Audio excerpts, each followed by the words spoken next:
For wilcoxon sign rank test, again under some conditions we should be able to use normal approximations.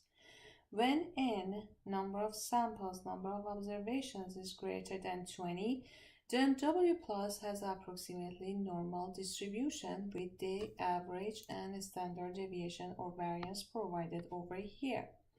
Therefore, a test for H0 with looking like this can be based on z-test statistic, which is W plus the summation of positive ranks minus n times n plus 1 divided by 4 divided by a square root of n times n plus 1 times 2n plus 1 divided by 24.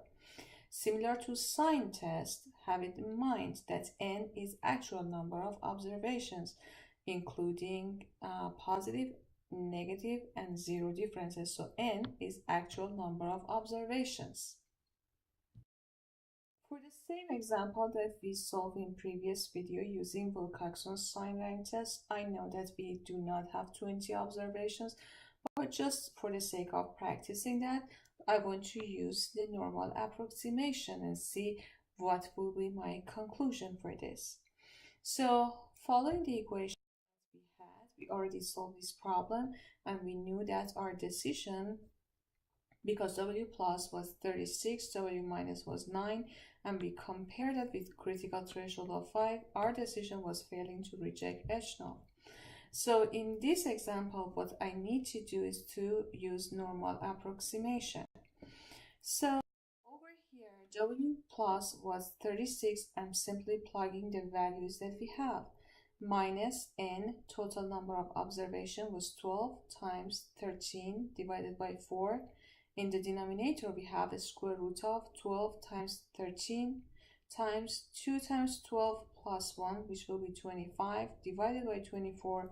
As a result, the value for your test statistic will be negative 0.24.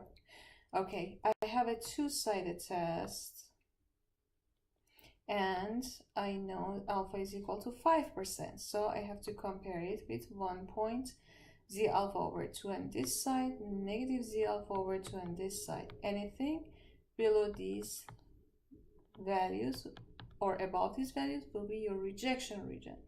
Obviously, the value for my test statistic is somewhere around here.